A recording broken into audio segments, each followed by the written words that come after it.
Welcome to the channel Witness for Jesus. My name is Dawn. This video is the first of 3 videos in a series which will discuss the issue of blood as it relates to the teachings of the Jehovah's Witnesses. Of particular consideration will be the way the blood of humans and animals is presented in the Holy Bible and what that means for Christians today. If you're one of Jehovah's Witnesses, and you may even be facing a decision regarding blood, I really hope that this information will be useful to you. You may be considering your choice regarding a blood transfusion or use of blood fractions, now or in the future. Some of these are deemed as a conscience matter for Jehovah's Witnesses.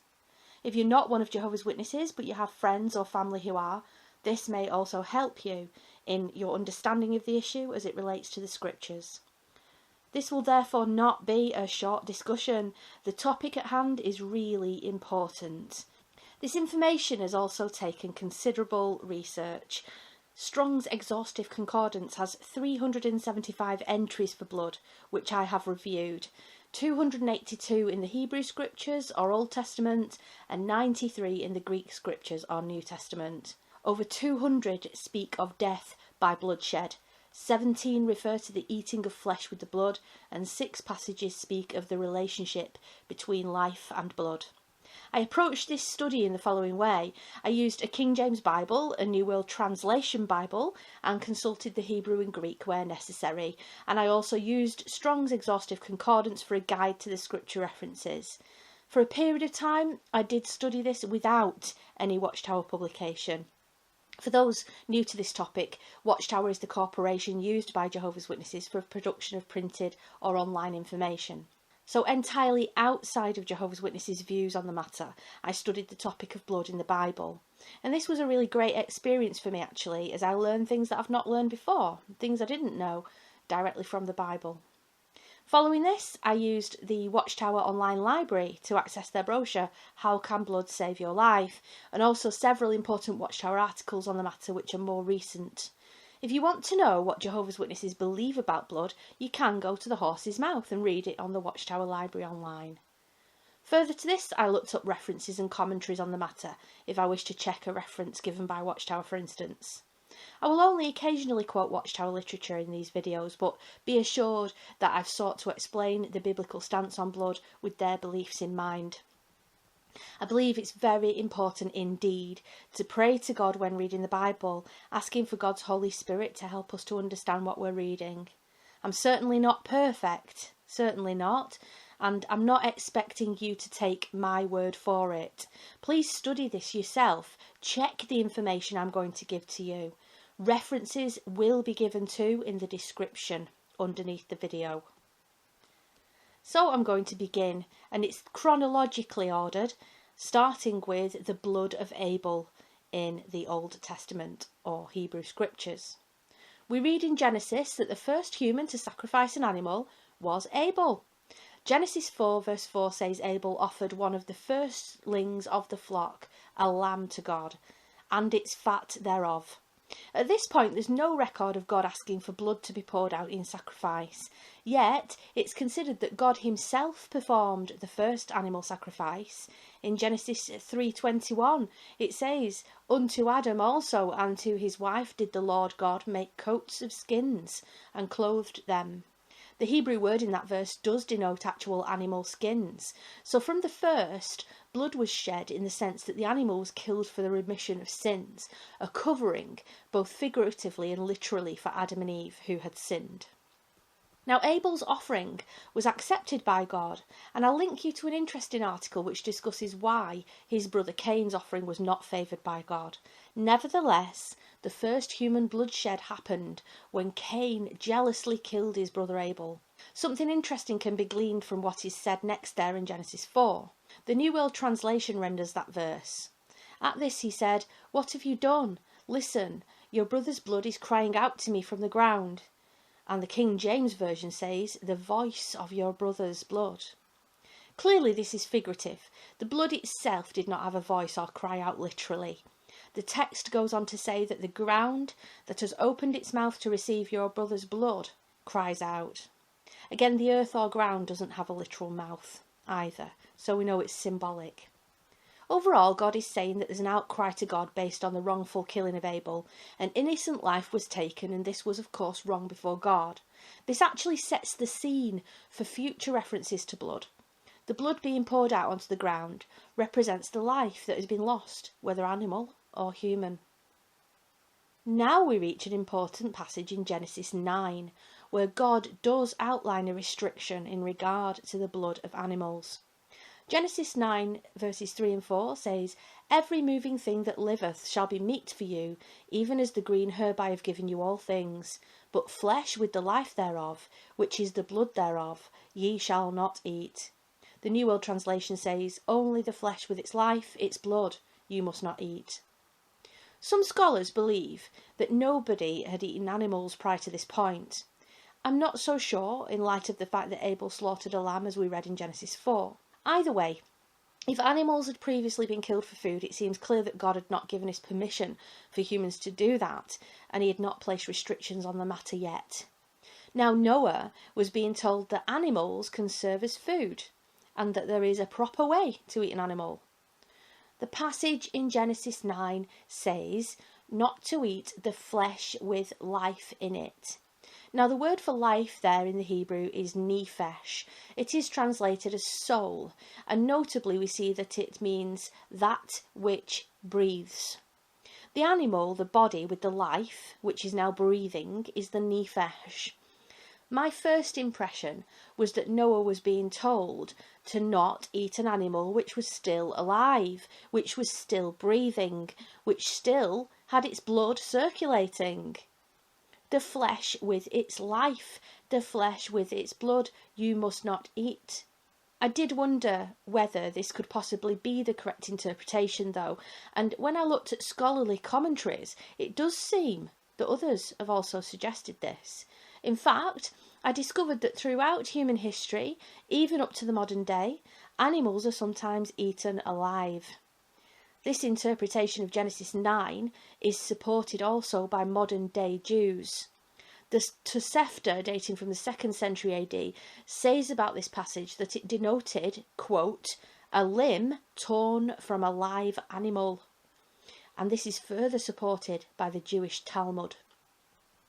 Carefully reasoning about this does show that in order to obey this law, the required method of killing the animal would be to cut its throat to allow all blood to drain out onto the ground. In this way you knew the animal was dead, and you could then eat the flesh, which of course would not have the blood in it because the blood had been poured out. Throughout the Hebrew scriptures, the pouring out of blood was entirely symbolic of the giving of the life. Therefore, I'd like to pause at this point and reiterate that in the last few minutes we saw how the blood of Abel symbolised the innocent life that was lost. Now the pouring out of the blood of the animal to be eaten symbolises that the animal had given its life and therefore was not nephesh anymore. It was not a living soul anymore, its life had been lost. The restriction at this point was to not eat the flesh with the blood, and did not specifically say to not eat the blood itself. This becomes even more clear by the following verses in Genesis 9. From verse 5, "And surely your blood of your lives I will require, at the hand of every beast I will require it, and at the hand of man, at the hand of every man's brother I will require the life of man. Whoso sheddeth man's blood, by man shall his blood be shed, for in the image of God he made man." This passage is understood to be speaking of unlawful death. God is saying that all life belongs to God because he is sovereign, and murder is wrong, and anyone who takes an innocent life will need to give their own life. Later in the Mosaic Law, God expands on this by saying that if an animal kills a human, that animal should be put to death, and similarly if anyone commits a murder, they should pay for that with their own life.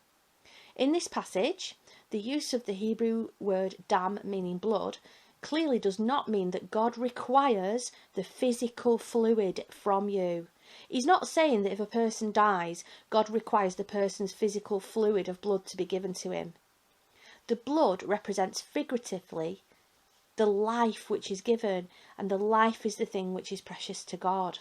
A Watchtower magazine from 2004 discussing blood says as follows: "You can see from this declaration that God views a man's blood as standing for his life. The Creator gives the person life, and no one should take that life, represented by the blood." I agree with this quote. Let's conclude on Genesis 9 then. The final important consideration is how it relates to God's covenant with Noah. The first part of Genesis 9 regarding the killing and eating of animals and the command to be fruitful and fill the earth is specific to Noah and his family, specific to the situation. They were the only humans currently living on earth. So God said to them, being fruitful is what is required so that the human race would continue. This was approximately 1,000 years before the Mosaic Law would be put in place. So God was giving them this basic direction for this interim period. However, the commands about eating meat, murder, and being fruitful were not part of the covenant. How do we know that they were not part of the covenant? Because by nature, a covenant is a promise, and the passage outlines the covenant separate to the things we've just been considering. It's entirely separate in the passage. It says in the passage, "And God spake unto Noah and to his sons with him, saying, And I, behold, I establish my covenant with you, and with your seed after you, and with every living creature that is with you, of the fowl, of the cattle, and of every beast of the earth with you, from all that go out of the ark to every beast of the earth. And I will establish my covenant with you. Neither shall all flesh be cut off any more by waters of a flood, neither shall there be any more a flood to destroy the earth. And God said, This is the token of the covenant which I make between me and you and every living creature that is with you for perpetual generations. I do set my bow in the cloud, and it shall be for a token of a covenant between me and the earth. And it shall come to pass that when I bring a cloud over the earth, that the bow shall be seen in the cloud. And I will remember my covenant, which is between me and you and every living creature of all flesh. And the waters shall no more become a flood to destroy all flesh. And the bow shall be in the cloud, and I shall look upon it, that I may remember the everlasting covenant between God and every living creature of all flesh that is upon the earth. And God said unto Noah, This is the token of the covenant which I have established between me and all flesh that is upon the earth." So it's very plain to see that the covenant was God's promise to Noah, and the symbol of that covenant was the rainbow. This promise stands even though later in human history humans disobeyed the commands about murder and eating animals. This is because the covenant with Noah was an unconditional covenant. Calvin's commentary on Genesis 9 treats it that way too, and I will link you to a comparative commentary on the matter where from verse 11 we see God establishing the covenant. However, the Jehovah's Witness organisation has published that the commands in regard to eating animals without the blood to Noah are somehow everlasting commands, and have hinted that somehow the observance of these laws make the covenant conditional. There's nothing here in the text to suggest that at all. In fact, quite the opposite. The covenant is God's promise to man to never destroy the earth again by a flood, and as such it's unconditional. Note that God speaks of the covenant in verse 11, "And I will establish my covenant with you, neither shall all flesh be cut off any more by the waters of a flood, neither shall there any more be a flood to destroy the earth." The 2004 Watchtower, however, applies the commands here about blood to all humans who would ever live after Noah. It says, in a declaration applying to all humans, God revealed more about his evaluation of life and blood. And then it says, "You can see from this declaration to the whole human family that God views a man's blood as standing for his life." Now that might seem irrelevant, but it's actually very important. The suggestion is that 1, the eternal covenant with Noah includes the prohibitions on eating blood, and 2, that God was speaking to all mankind on this matter. And it means that the Watchtower organisation can then say that this rule on eating applies to you and I today. But we've seen that the covenant with Noah was unconditional and simply a promise by God.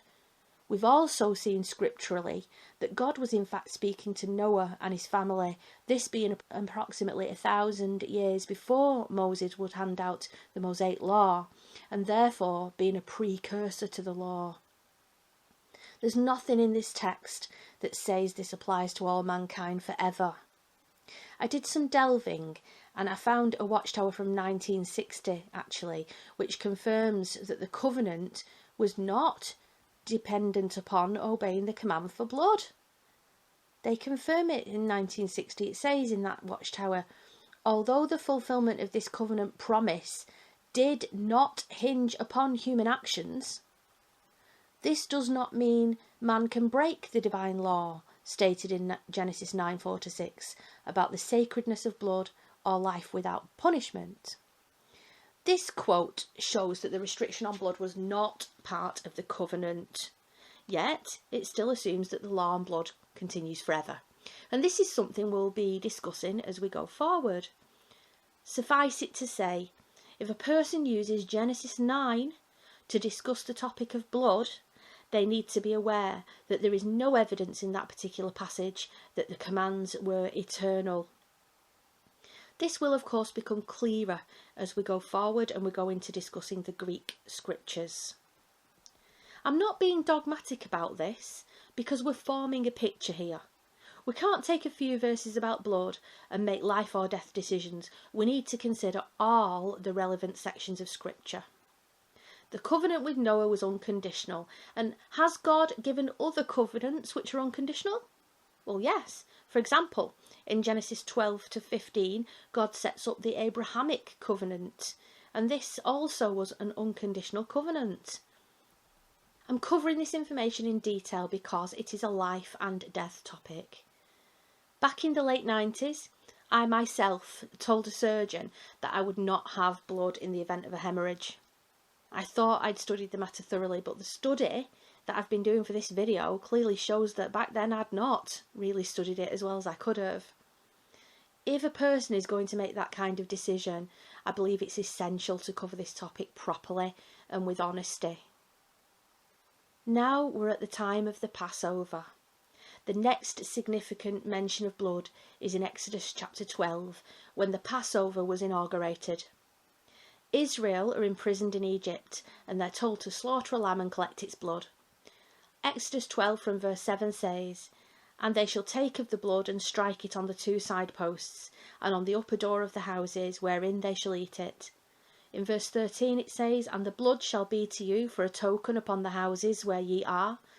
And when I see the blood, I will pass over you, and the plague shall not be upon you to destroy you when I smite the land of Egypt." The blood here was a token, Hebrew oth, which means sign or signal. Of course, the Passover lamb, the spotless lamb, prefigured Jesus Christ. The wood appears to prefigure the wood upon which Jesus would be impaled, and the blood represents his shed blood for the remission of sins. In this case, the destroyer would pass over the houses of the Israelites and they would be safe. Once again, the blood was a sign or a symbol. The blood itself as a substance was not the saving factor, but rather the fact that the Israelites had obeyed by slaughtering the lamb for the covering of each household. We remember this for when we reach the point of discussing Jesus' own shed blood. Note too that the blood in this case was not poured out onto the ground. Now the Mosaic Covenant. Once the Israelites had left Egypt, we enter the period of time in Bible history where the Mosaic Law is put in place. In Exodus 20, Moses is given the 10 Commandments. And notably, there's no mention of the blood prohibition in those first 10 laws. Murder is forbidden, however, which harkens back to Genesis 9, where Noah was given the command regarding the shedding of innocent blood, which is murder. Eating blood isn't mentioned yet. Instead, in Exodus 24, we see the inauguration of the Mosaic Covenant, and the use of blood in this passage is important for the discussion we're having. The setting is that Moses had communicated the laws to the people, and in verse 3 of Exodus 24, the people agreed to keep the laws. Now let's read on from verse 4.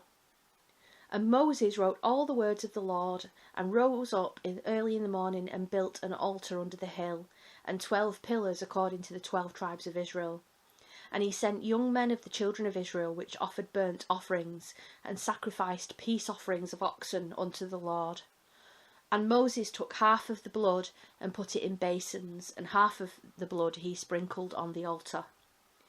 And he took the book of the covenant, and read in the audience of the people, and they said, All that the Lord hath said we do, and be obedient. And Moses took the blood, and sprinkled it on the people, and said, Behold, the blood of the covenant, which the Lord hath made with you concerning all these words. Half of the blood was poured out onto the altar, but notably, half of the blood was sprinkled onto the people. In this instance, it was not required that the blood only be poured out onto the ground. Ellicott's commentary on this says, half of the blood had been sprinkled upon the altar, which symbolised Jehovah. The other half was now sprinkled upon the people, or rather upon their representatives, the elders and others who stood nearest to Moses.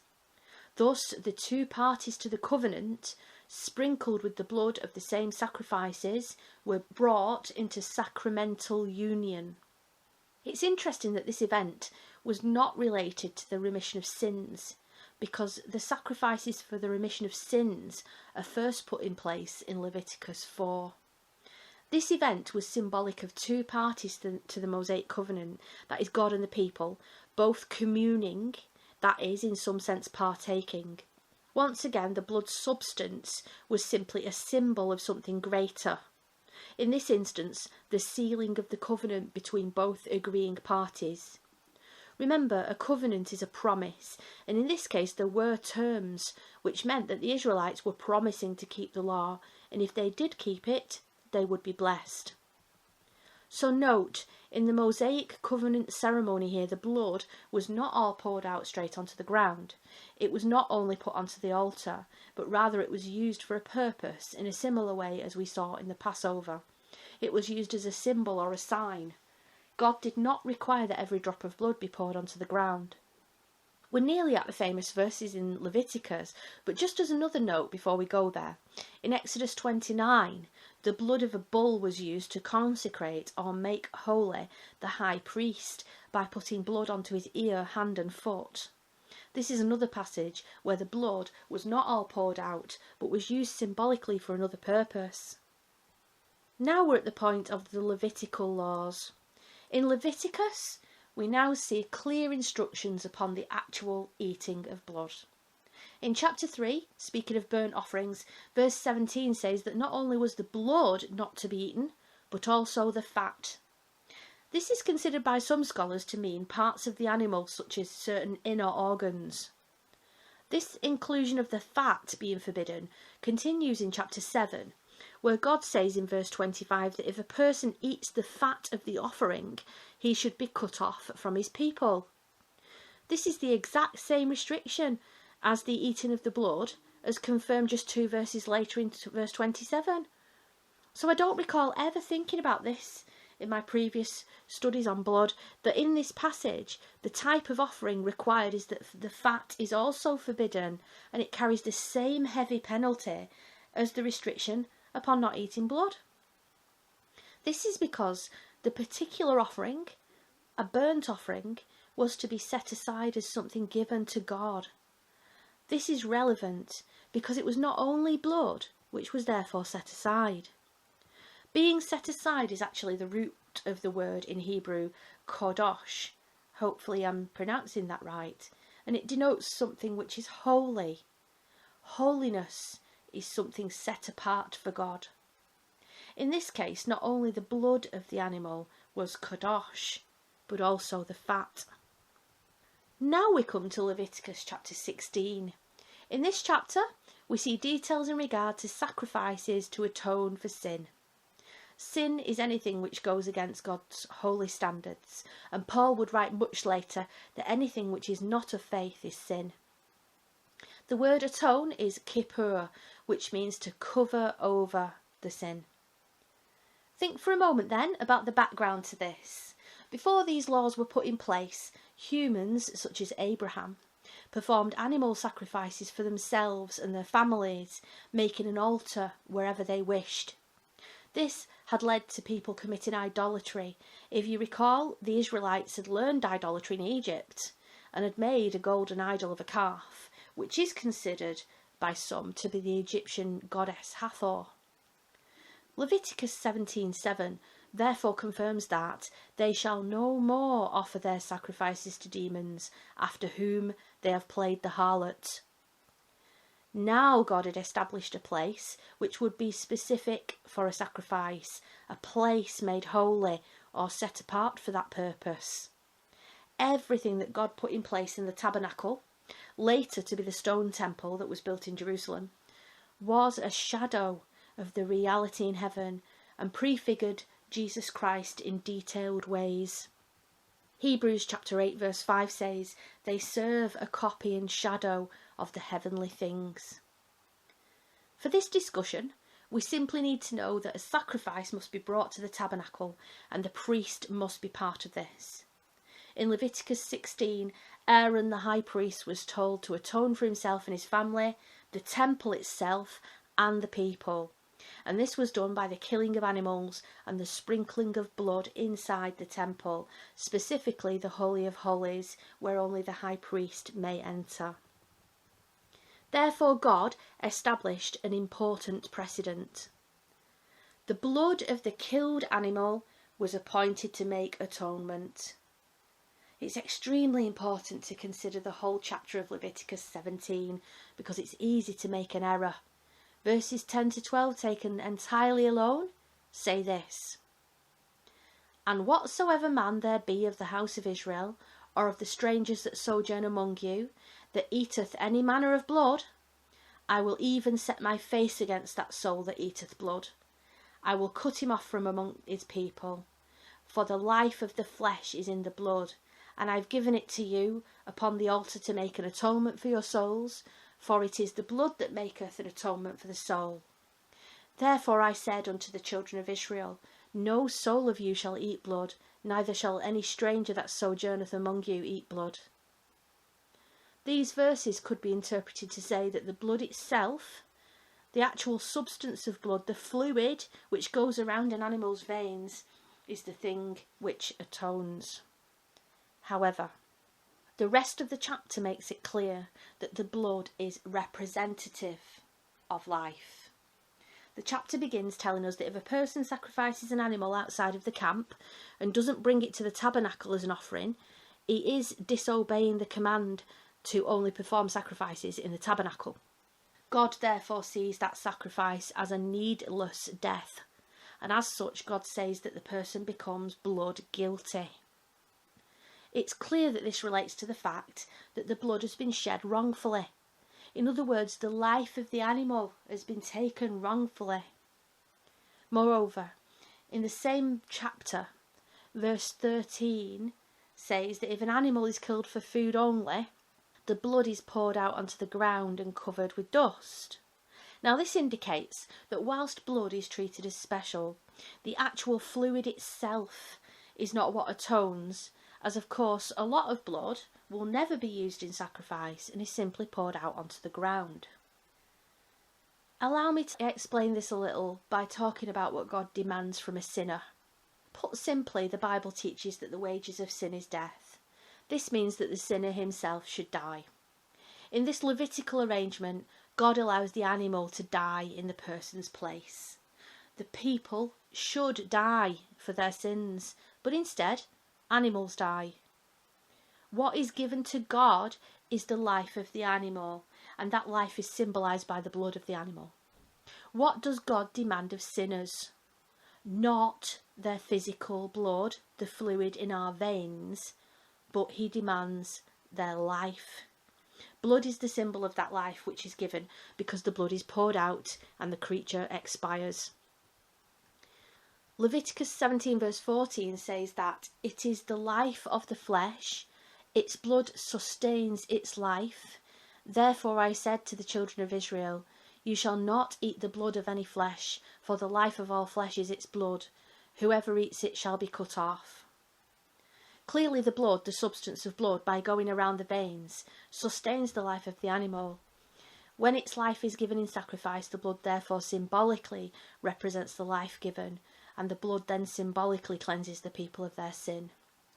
The reason to abstain from eating blood is because God had chosen blood as the symbolic substance to be used in the atonement ceremonies, and as such they were to show reverence to blood. When pouring out blood onto the ground when they killed an animal also, they showed respect for God's sovereignty as life giver. You might be thinking, all of this is obvious, but the understanding of this is really important when we come to the Greek scriptures or New Testament, and how this affects the way Christians view the blood of animals and humans. Before we conclude on Leviticus 17, we should not omit the concluding verses of the chapter, wherein we learn something extremely important in regard to this discussion. From verse 15, "And every soul that eateth that which died of itself, or that which was torn with beasts, whether it be one of your own country or a stranger, he shall wash both his clothes and bathe himself in water, and be unclean until the even, then shall he be clean. But if he wash them not, nor bathe his flesh, then he shall bear his iniquity." This passage is speaking of eating an animal not properly bled, an animal which died of natural causes. God is here acknowledging that a circumstance could arise wherein the person is hungry and eats an unbled animal. This would of course be considered to happen where there is no other meat available. Don't forget, they experienced scarcity of food on many occasions and were expected to hunt their food. What's notable is that if a person ate an unbled animal in this situation, then the punishment was simply that he was unclean until evening. But earlier in the chapter, we read that eating blood meant a person is cut off from his people. Clearly, then, eating blood deliberately, pouring it out and drinking it maybe, is seen differently than eating an unbled animal when you are hungry and desperate for food. God is here respecting that a human being can sustain his life by eating an unbled animal. There is a principle which I'll mention here which comes into play. Pikuash Nephesh. This literally means saving a life. It is something still observed by the Jews today, and the principle is that you may break a law in order to save a life. Certain verses are cited by the Jews about this, such as Ezekiel chapter 20 verse 11, which says, "And I gave them my statutes, and showed them my judgments, which if a man do, he shall even live in them." The implication here is that Jews should live by Torah law rather than die because of it. The Jews will not break laws on idolatry or murder, but otherwise will break a law if it's to save a life in a life or death situation. When we get to the New Testament, in the next video in part 2, I'll provide evidence that Jesus himself taught this principle, that a law could be broken to save a life. Basically, life is more important than law. Just as a side note before we leave Leviticus, the eating of blood is mentioned in Leviticus 19 verse 26 and is listed alongside not practicing divination, not shaving the sides of your head, and not trimming your beard. Some people who use the Old Testament to judge others in respect of certain behaviours should remember that we are not under the law anymore. But in regard to Pikuash Nephesh, there's another passage where Israelites eat animals that have not been properly bled. In 1 Samuel chapter 14, we read about a situation of war under King Saul, and the people were forbidden to eat all day by Saul. And in verse 32 of 1 Samuel 14, we read that they ate meat with its blood. Now they were rebuked by Saul in verse 33, but they simply made an altar and then sacrificed in the proper manner by properly outpouring the blood to correct this. They were not killed for this behaviour, and in the next chapter Samuel simply rebukes Saul, saying that obeying in the first place is better than not obeying and then performing a sacrifice. This passage doesn't seem to be considered in the Jehovah's Witnesses literature about blood. If it is, I haven't found a reference. Surely this is an important passage, because again it ties with Leviticus 17, wherein if you are extremely hungry, you can eat an unbled animal. This suggests that your life is more important at that point than the law respecting blood. So in summary, in regard to the Hebrew scriptures, we have seen that the dictates given to Noah were not everlasting or part of the covenant necessarily, that also the eating of an unbled animal in certain circumstances simply resulted in the person being considered unclean until the evening, and also we saw that the principle of Pikuash Nephesh would apply in the sense that life is more important than law. The Hebrew scriptures or Old Testament point to Jesus Christ, and the old arrangement was a shadow of things to come. I think Jehovah's Witnesses and others would agree with me that the Greek scriptures are of paramount importance when we discuss blood. We need to look at the Greek scriptures or New Testament in regard to this matter. That'll be the topic of the next video. We're going to look at the New Testament or Greek scriptures in relation to blood. Please consider this. Please listen to the information. It's certainly worth your time if it relates to life or death.